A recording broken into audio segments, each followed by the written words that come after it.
俄乌冲突的大背景下，俄罗斯和乌克兰此前已对小麦出口实施了限制。然而，就在上周五，全球第二大小麦出口国印度突然发布小麦出口禁令。全球在承受能源价格高涨之后，一些国家限制粮食出口，将进一步抬升国际粮食价格。两相叠加，对本已高企的全球通胀带来雪上加霜的后果。印度上周五对小麦出口实施临时禁令。印度外贸总局表示，这一决定主要基于两方面考虑：一是印度国内通胀高企，粮食价格上涨明显；二是俄乌冲突导致国际粮食价格大幅上涨，威胁到印度及周边国家的粮食安全。实际上，印度从去年开始，小麦出口的节奏明显加快。数据显示，去年3月至今年3月，印度小麦出口总量达785万吨，同比增加275%，创历史最高纪录。5月已签订的小麦出口协议额高达约150万吨。在俄乌冲突的大背景下，出口商的收购价远高于印度政府收购价，导致印度小麦收储量相比去年同期大幅缩小，引发印度国内对于粮食安全的担忧。与此同时，印度小麦产量则低于预期。印度原本预计去年7月至今年6月，小麦产量可达到1.11亿吨，但由于今年炎热的气候条件，实际产量比预期低了不少。一方面是出口增加，另一方面是产量下调。印度国内面粉价格已经涨至2010年以来的最高水平，并由此引发了通货膨胀。另外，印度农业用化肥基本依靠进口，而俄乌是世界主要化肥供应国。俄乌冲突爆发后，国际化肥价格大幅上涨。在这种情况下，印度政府叫停小麦出口，是世界粮食价格剧烈变动时的一种自保措施。We have to also look at the food security issues of the country. We have to also see globally oil prices are going up, which is affecting our inflation in our country as well. We having increase and incremental increase in the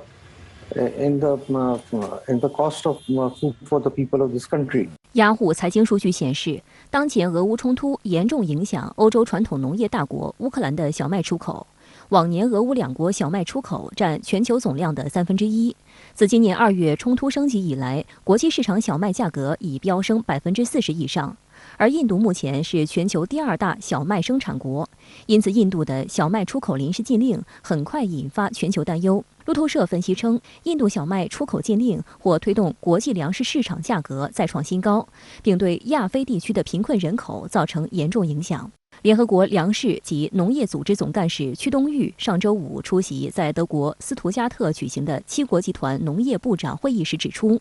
乌克兰战争造成供应紧张，推动农产品价格连创新高，威胁亚洲和非洲区域早已脆弱不堪的多个国家。粮农组织称，俄罗斯和乌克兰对全球农产品市场发挥着举足轻重的作用。目前，冲突引发局势不确定性，导致大宗商品价格一路猛涨，小麦、玉米和油料作物以及肥料价格更是持续飙升。今年3月，粮农组织食品价格指数触及160点，刷新1990年指数设立以来的最高纪录。4月仅出现小幅回落。在会议讲话中，屈冬玉呼吁各国政府保持克制，避免采取出口限制措施，以免加剧粮价上涨，破坏对全球市场的信任。《纽约时报》分析认为，印度在此情况下突然禁止小麦出口，将让全球小麦市场供应短缺矛盾更为突出，部分国家和地区潜在的饥荒威胁正在增加。根据华盛顿国际食物政策研究所的数据，截至4月上旬，全球实施粮食出口限制的国家增加到16个。联合国世界粮食计划署已同印方沟通，希望印度小麦能助力解决全球供应短缺问题，并呼吁有关国家不要禁止出口，避免价格上涨和供应不足问题恶化。最严重受到影响的就是北非、东非还有中东。这些国家呢，他们靠这个俄罗斯跟乌克兰的这个谷物啊，是依赖性非常高的啊，有时候60%，有时候甚至80%。那这样子的话，这些地区如果说物价飞涨，然后呢地区动乱，那绝对会产生难民。那这些难民往哪跑了？那当然是往欧洲跑啊，因为它最近的地方就是欧洲嘛。那所以说呢，现在欧洲国家呢是面临到这个非常严峻的挑战。那印度宣布禁止小麦出口，又会对全球的粮食供应带来什么样的影响呢？人类社会又应该如何来应对这场有可能到来的粮食危机呢？确实，在俄乌冲突爆发之后，印度虽然不是这场国际危机的主角，但是由于印度积极抢戏，就被推到了舆论漩涡的中心。前一段时间，是因为印度不仅不跟随西方国家制裁俄罗斯，反而加大了购买俄罗斯石油的力度，而引起了西方国家的强烈不满。这一次在全球谷物价格上涨，全世界都希望印度能够加大小麦出口力度的时候，印度却宣布要禁止本国小麦的出口。所以我们看到，这一次七国集团终于非常罕见地发表声明，对印度的行为进行了公开的谴责。有评论认为，当前禁止小麦而非大米的出口，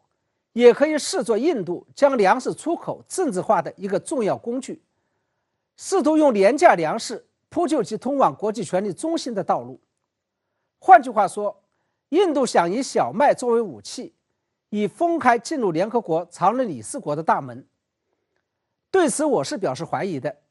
因为印度这样一种行为有可能会事与愿违，适得其反，它反而会损害印度作为一个负责任的大国的形象。